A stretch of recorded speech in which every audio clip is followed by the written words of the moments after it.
demander à Dieu qu'il protège notre peuple et qu'il éclaire tous ses dirigeants. La masse qui nous attend demain, cette masse demande autre chose que le bien de vote aujourd'hui. C'est le pain, c'est le progrès. Il faut que nous puissions construire cette nation. Frantz Fanon ne disait-il pas que l'Afrique a la forme d'un revolver dont la gâchette est placée au Zaïre? Car la libération du Zaïre représente la possibilité pour tous les autres pays d'Afrique de pouvoir enfin se développer. Qu'en dépit de complots visant sa déstabilisation et sa balkanisation, la République démocratique du Congo demeure unie dans ses frontières de 1960.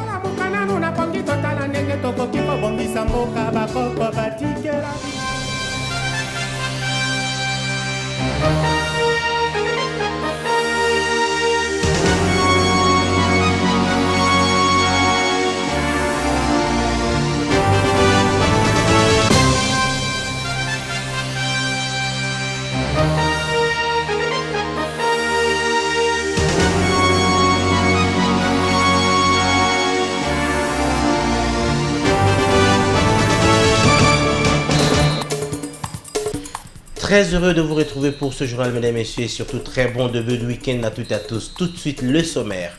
On les croyait au bout des stratégies. Jean-Bertrand Ewanga et la coalition pour le vrai dialogue donnent à nouveau de la voix. Au cours d'un point de presse ce vendredi, ils préviennent qu'aucun dialogue national ne peut avoir lieu en l'absence de vrais leaders que sont Étienne Tshisekedi Vital Kamerhe et l'archevêque de Kinshasa, le cardinal Laurent Mosengo. Pendant ce temps, les choses avancent vite à Kampala. Un accord devrait être conclu entre Kinshasa et le M23. François Mwamba se dit optimiste, mais reste prudent. Vous allez l'entendre dans ce journal. À suivre également dans cette édition deux grands dossiers. Le premier porte sur la ménopause, ses symptômes, ses conséquences et quelles attitudes adopter pendant cette période de la vie pour une femme. Les réponses dans un grand format réalisé par Mariam Boye Fiston-Bouini. Le deuxième porte sur l'ex-stade Camagnola, devenu depuis l'arrivée de l'AFDEL, stade martyr de la Pentecôte, le plus grand stade du pays, totalise à ce jour 20 ans d'existence. Qu'en est-il de sa gestion? Rossil Martin Bouyamba, qui est allé à la rencontre de son administrateur gestionnaire pour en voir de plus amples explications. Voilà pour les sommets, mesdames et messieurs. Tout de suite, les détails.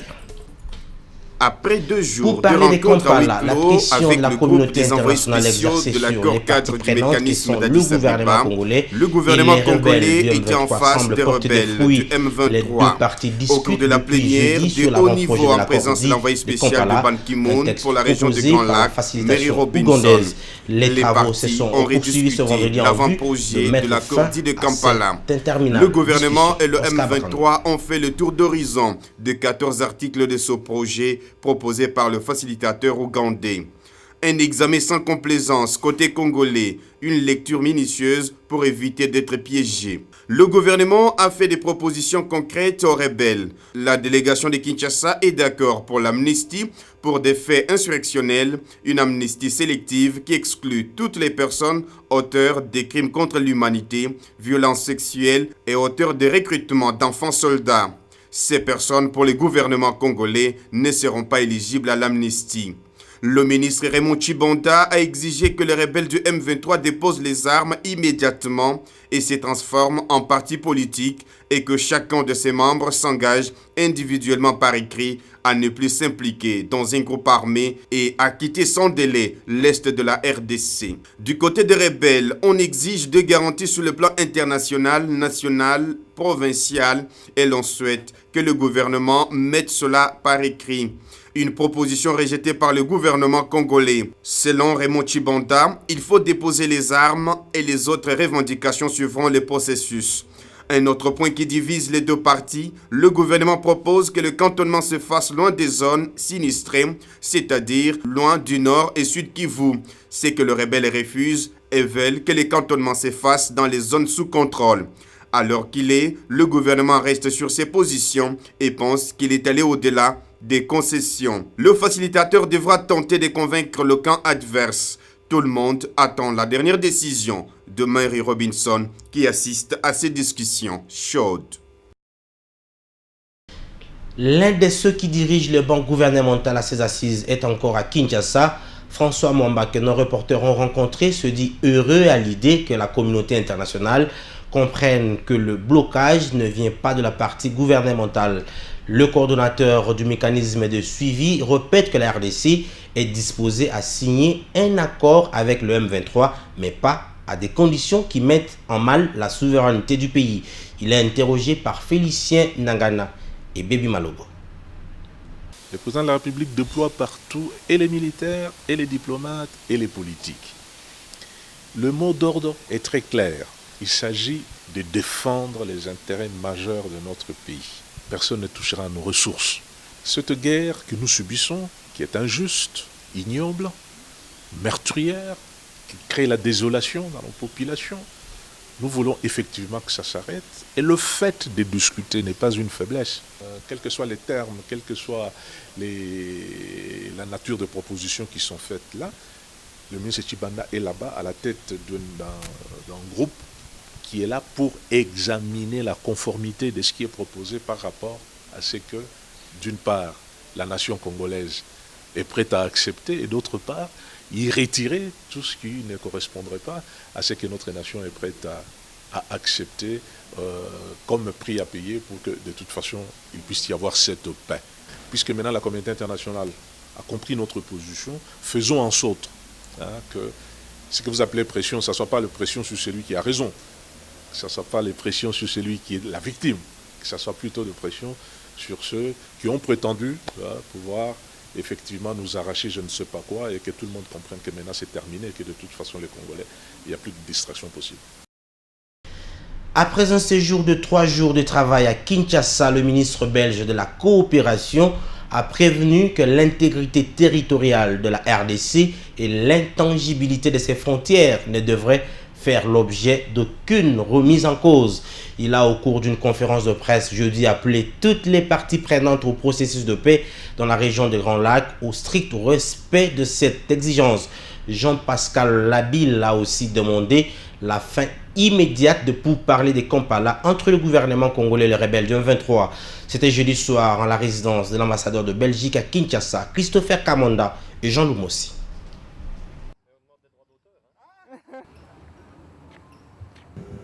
Venu dans le cadre de la coopération RDC-Belgique, les ministres belges de la coopération au développement ne manquent pas d'aborder des questions politiques. Ils ne s'empêchent pas de proposer des voies et moyens de résolution de cette crise. Il faut que le gouvernement congolais et la rébellion du M23 arrivent à un accord.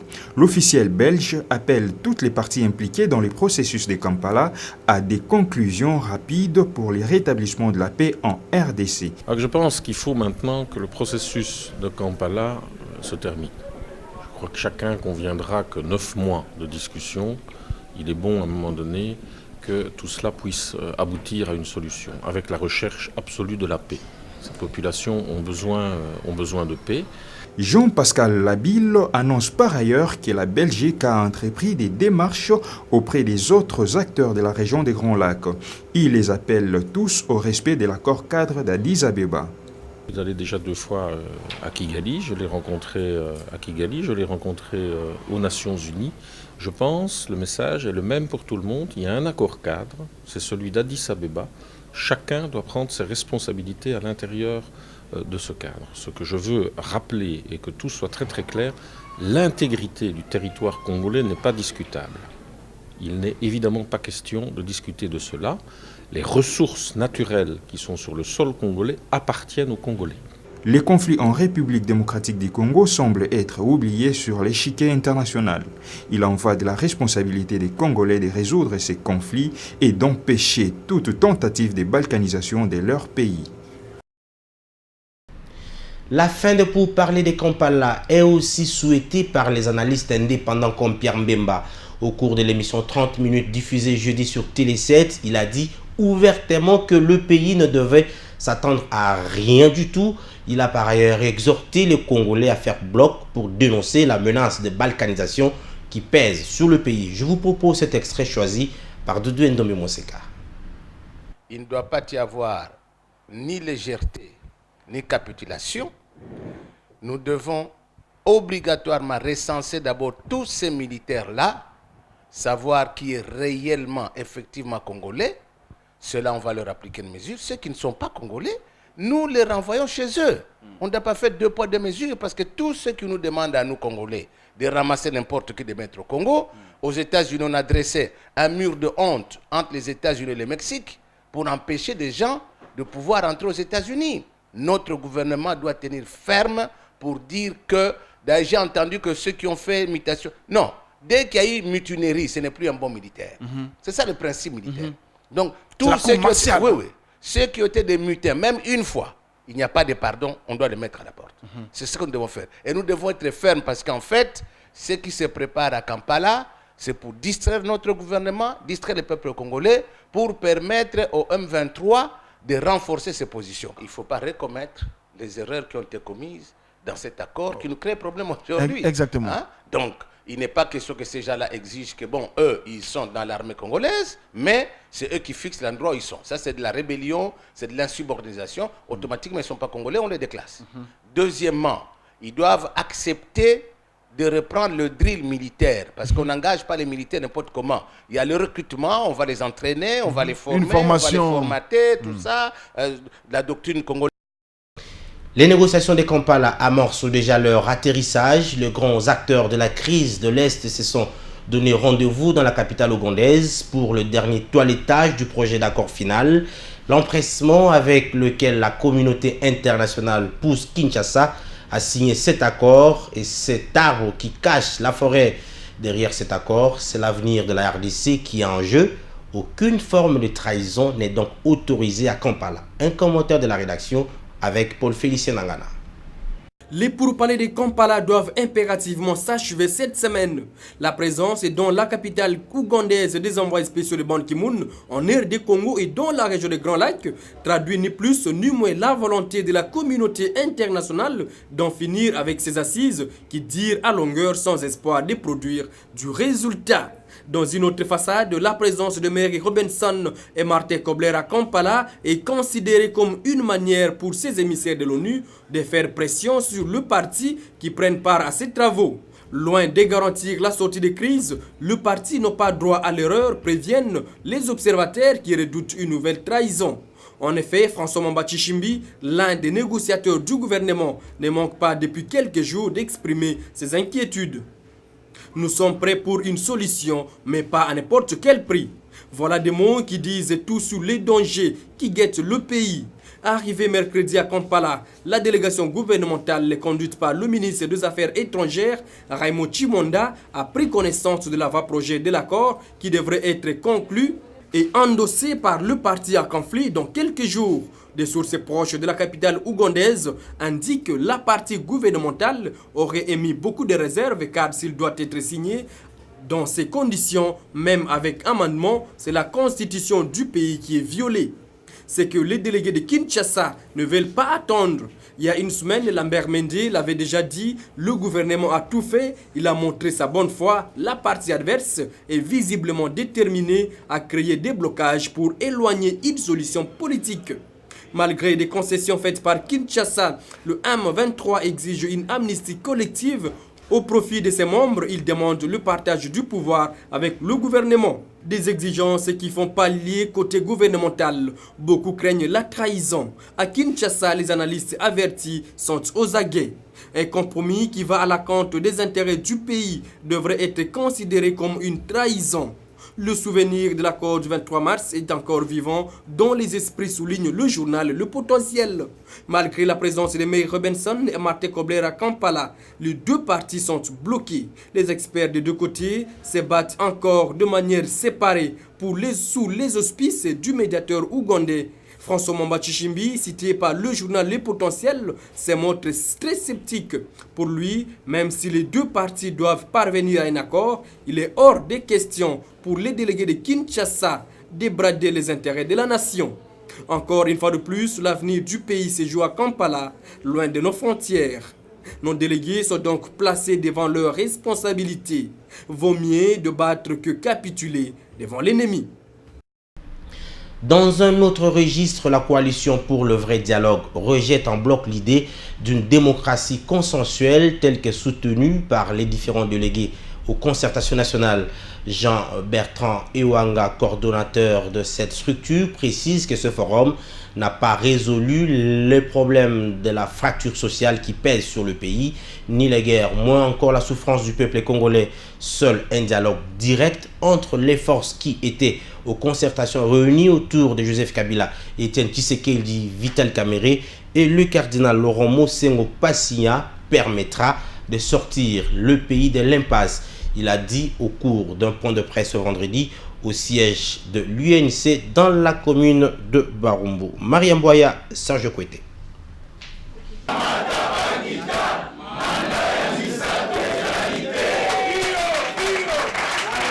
Le front des anti-concertations nationales passe à la vitesse supérieure. Piloté par l'Union pour la nation congolaise de Vital Kamerhe, ce mouvement qui regroupe plusieurs formations politiques et associations rejette les conclusions des concertations nationales. Les membres de ce cartel exigent la tenue d'un vrai dialogue sous les auspices des Nations Unies conformément à l'accord cadre d'Addis Abeba. Jean-Bertrand Ewanga rejette l'idée d'une démocratie consensuelle, une idée qu'il considère comme une atteinte grave à la démocratie. Nous avions prédit que ces concertations nationales, initiées en violation de la Constitution et des instruments juridiques internationaux, pour faire la volonté d'un homme et non le bonheur de tout un peuple, n'ayant pas conduit à la fin de la guerre ni à la cohésion nationale. Pour cette organisation, les concertateurs du Palais du Peuple n'ont pas résolu le problème de fracture sociale. Sans l'UDPS d'Etienne Tshisekedi, Vital Kamerhe et le cardinal Mosengo, les résolutions de ces assises ne sont opposables à personne. Par ailleurs, estime le secrétaire général de l'UNC, la convocation du congrès annoncée par Joseph Kabila porte atteinte à l'article 119 de la Constitution. En tout état de cause, pareille démarche énerve les prescrits de l'article 119 de la Constitution qui détermine et limite expressement les matières pour lesquelles les deux chambres du Parlement doivent être convoquées en congrès. Jean-Bertrand Ewanga prévient qu'aucune prolongation de mandat de l'actuel président ne sera acceptée après le 20 décembre 2016. Tous ceux qui travaillent dans ce sens se trompent d'époque et ne s'en prendront qu'à eux-mêmes, menacent la coalition pour le vrai dialogue en RDC. Parlons autre chose à présent. Le Fonds des Nations Unies pour la population accentue le plaidoyer en faveur du planning familial. Un briefing des membres de la coalition sur le plaidoyer pour les interventions de planning familial axé sur les populations prioritaires a été organisé ce vendredi. Les participants sont appelés à définir les stratégies capables de créer un climat de paix au sein de la population vulnérable. L'activité a eu lieu au siège de l'Union des musulmans du Congo, situé dans la commune de Lingwala. Jemima Mogo et Baby Malobo.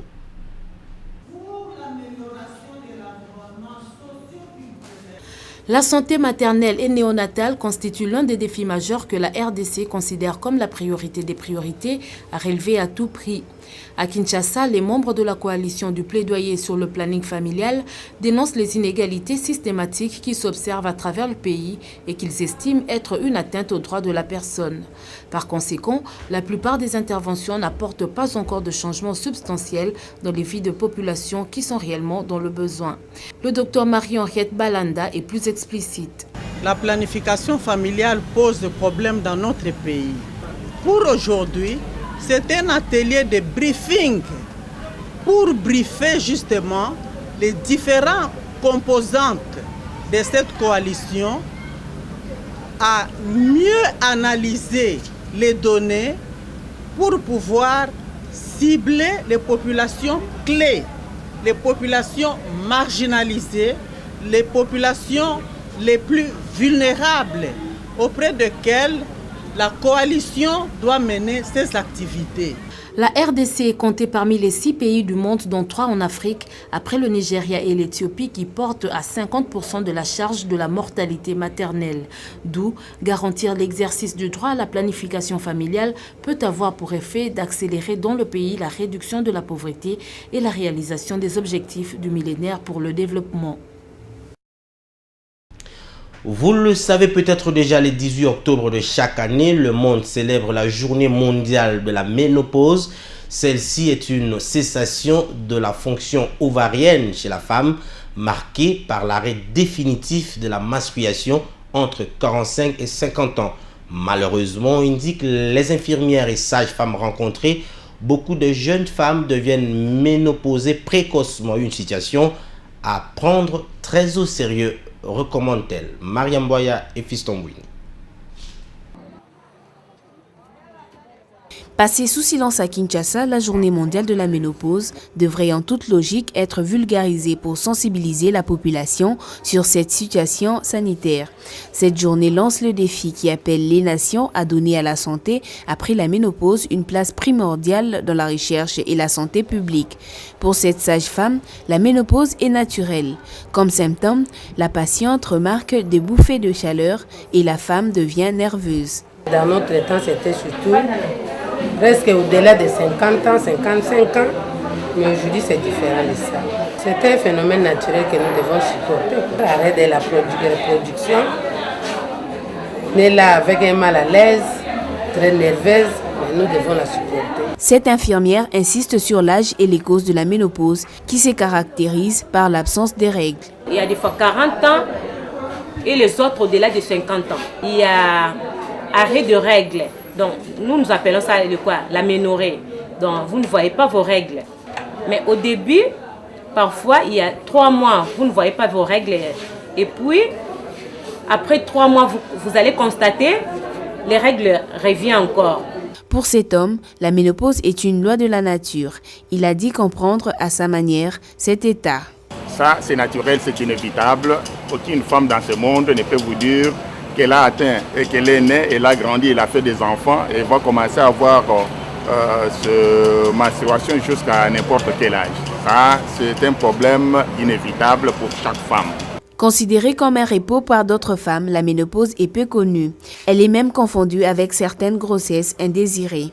Ménopause, vraiment, malgré la taille de la ngote na yebi ngote peut-être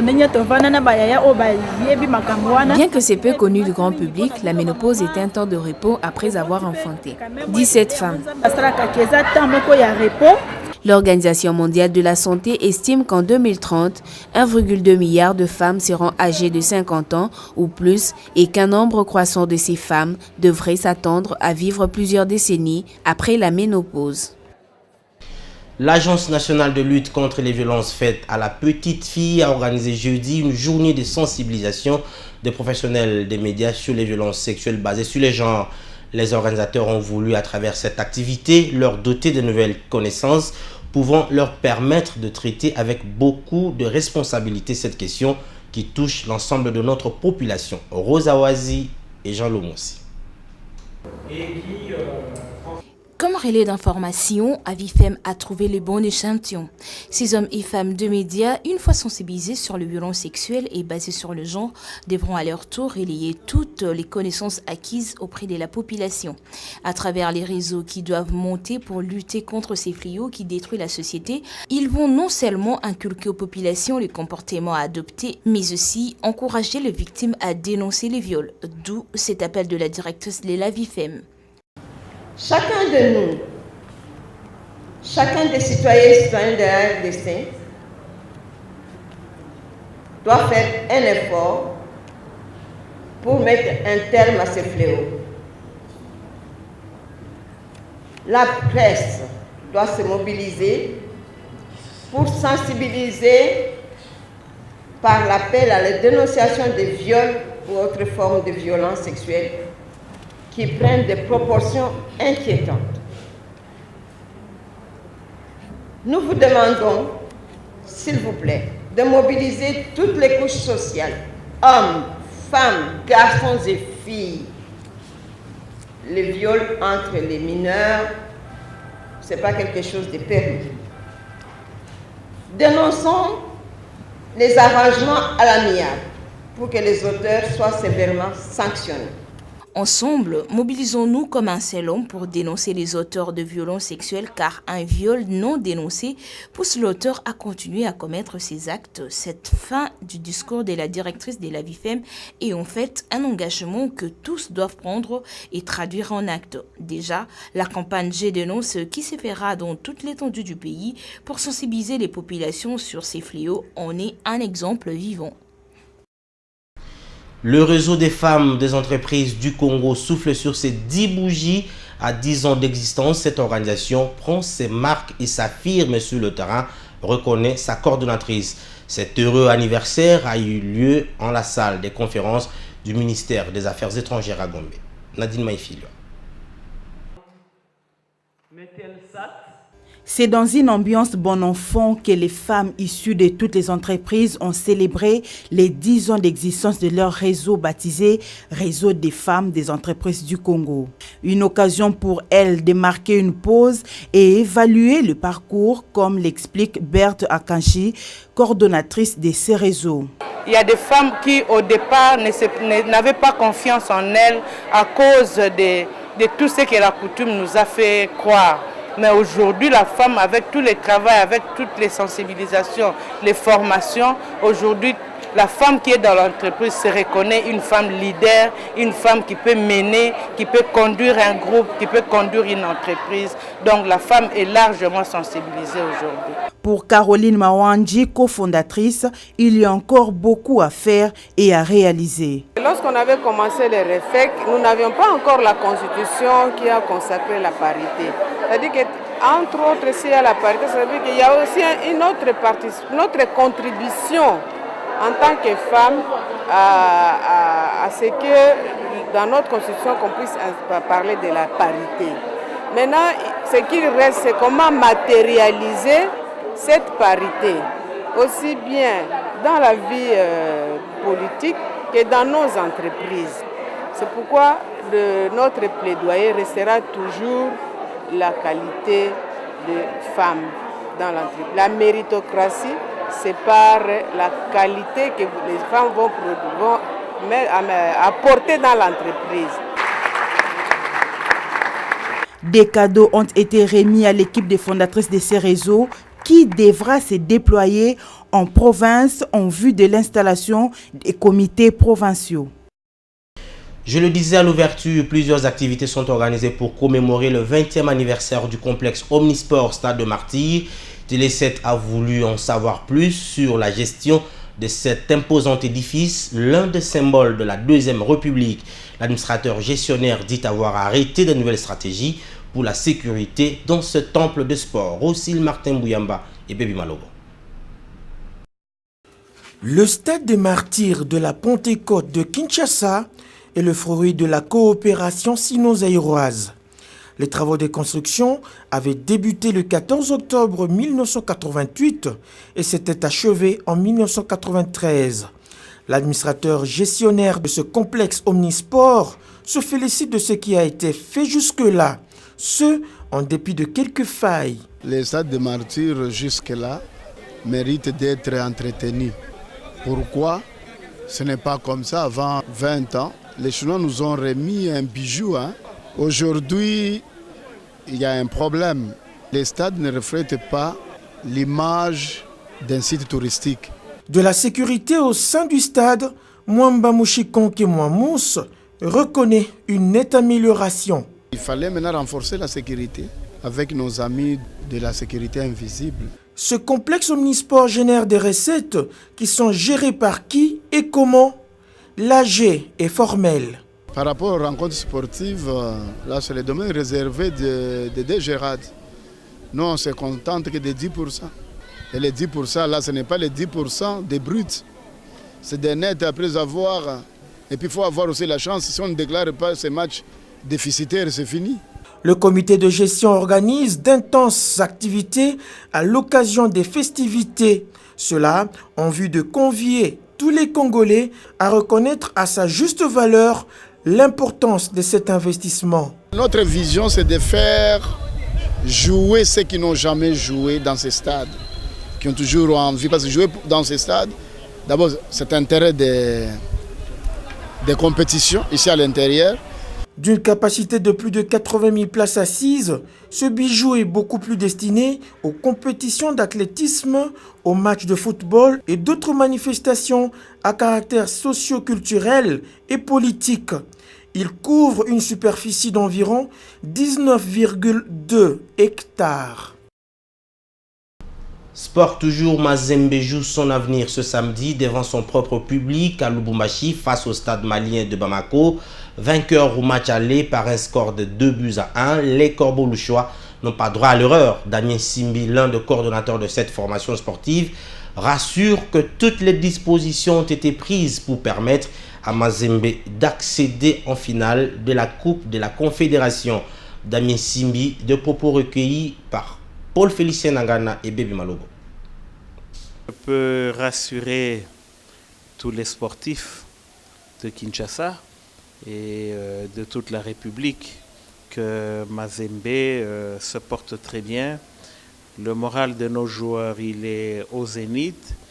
Vous savez que c'est un match capital pour nous parce qu'il va confirmer notre participation à la finale. Nous le jouons avec beaucoup de sérénité parce que le match aller, nous l'avons gagné. Mais toujours est-il que Stade Malien a été toujours pour nous une équipe par moments difficile à jouer. Et c'est pour cela que l'entraîneur a pris toutes les dispositions pour que nous puissions jouer ce match comme s'il n'y a pas eu de match aller, comme si nous n'avions pas encore gagné, pour que nous puissions confirmer que nous sommes les meilleurs. Mine de rien, Mazembe est très soutenu ici à Kinshasa. Nous avons des groupes qui se sont bien organisés sur place pour soutenir, encadrer nos supporters et même à travers les supporters des autres équipes. Quand Mazembe joue en Afrique, avec ce que nous faisons comme résultat, je crois que tout le monde nous soutient. Je continue à compter sur le soutien des supporters de V-Club, de Daring, de Dragon, de toutes les équipes de Kinshasa. Tout comme à Lubumbashi, nous comptons sur le soutien des joueurs de Lupopo et d'autres équipes. Et je crois que je peux continuer à compter sur eux. Ils nous ont toujours soutenus. Et cette fois-ci, Mazembe avance pour aller prendre la coupe. Et je crois que c'est la côte de la République démocratique du Congo qui va s'améliorer sur le plan africain. Dans ce journal, Rossil Martin Bouyamba revient pour nous faire la lecture de journaux parus ce matin à Kinshasa. Revue de presse. Le Rwanda prépare la guerre contre la République démocratique du Congo, alerte l'objectif. De nombreux témoignages font déjà écho de ce plan macabre préparé des longues dates par Kagame. Kigali prépare cette guerre sous le couvert du M23, avertit Sebi Hebdo. Cependant, après le Rwanda, l'Ouganda ait pris la main dans le sac, révèle l'avenir. Plus de 300 jeunes sont portés disparus, recrutés pour renforcer les rangs du M23. Pourquoi alors cette fameuse communauté internationale doit-elle continuer à rester toujours complaisante à l'endroit de l'Ouganda et du Rwanda? S'interroge le quotidien.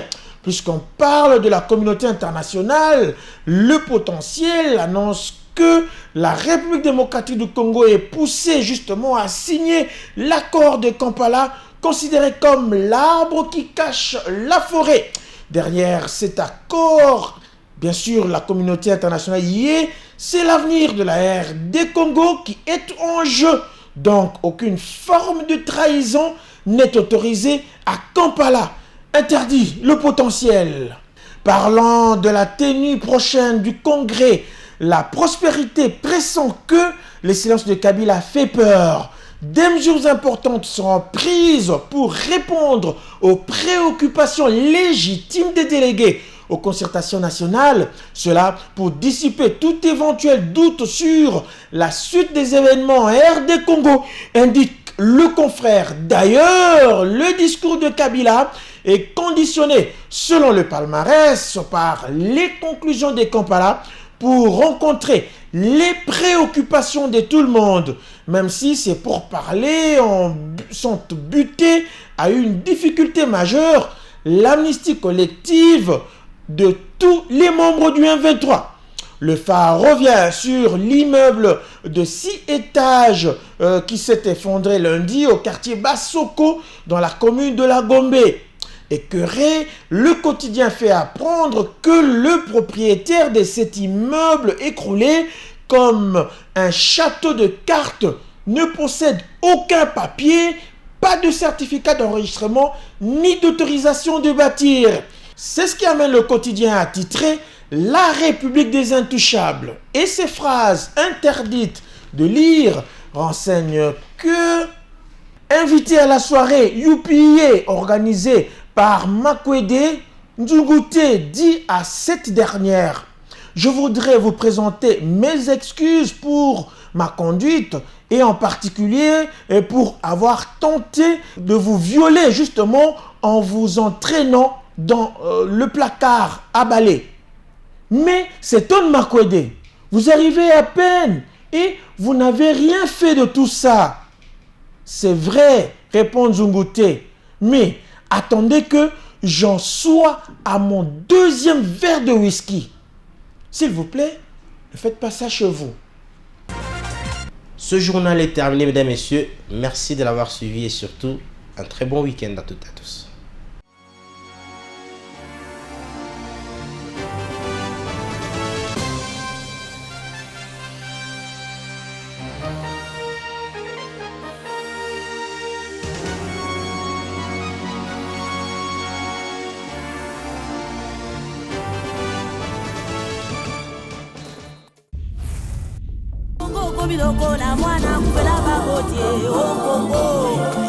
Les complots étaient déjà faits, les plans étaient déjà établis. C'est d'imposer un gouvernement contre la volonté du peuple. La Belgique désire balkaniser ce pays.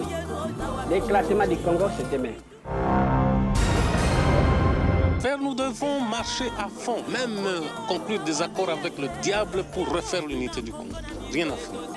Et le Congo restera un et indivisible. Puis de complot visant sa déstabilisation et sa balkanisation. La République démocratique du Congo demeure unie dans ses frontières de 1960.